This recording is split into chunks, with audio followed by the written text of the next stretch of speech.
May makakasuhan na ilang pong sangkot sa pagkamatay po ng student athletes na sina Rene Baterbonia at Divine Adeli. Ayon po ito mismo kay Interior Secretary John B. Remulla. Nagbabala naman po ang kalihim sa mga coach na hindi pa rin po dadalo sa sabina na sila po'y ipako-contempt. Narito pong report ng ating mobile journal si Alexis Ebwe.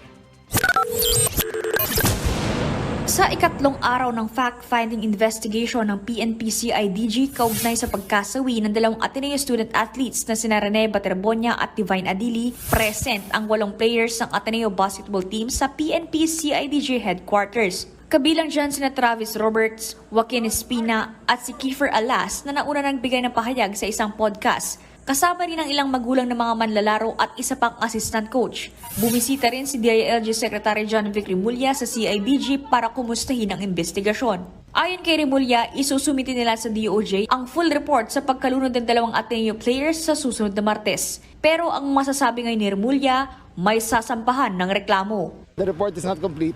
Bukas yung mga coaches ang sabina nila. Basta may namatay, may liability lagi yan. Pero kung para masabi ko sino liable, hindi ko pa masabi ngayon. Ayon kay Remulla, 99% ng kumpleto ang report bukas. Hinihintay lang ang panig ng mga coach at isa pang manlalaro na nasa abroad.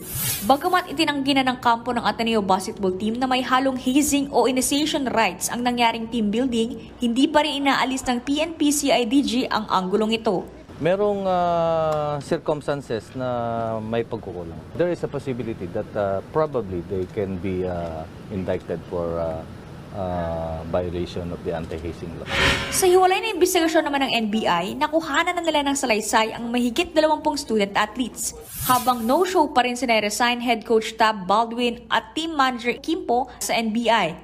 Ipinapasabi na rin ng NBI sa susunod na linggo si Ateneo President Father Robert Yap. May nakahain ng resolusyon para imbestigahan sa Senado at Kamara ang pagkamatay ni Baterbonia at Adili. Layo nitong palakasin ang proteksyon sa student athletes sa bansa. Sa ngayon nakaburol pa rin ang labi ni Baterbonia sa kanyang hometown sa Agusan del Sur, habang iuuwi naman ang labi ni Adili sa Nigeria. Nagbabalita mula sa Frontline, Mobile Journal Alexis Ebwe, News 5.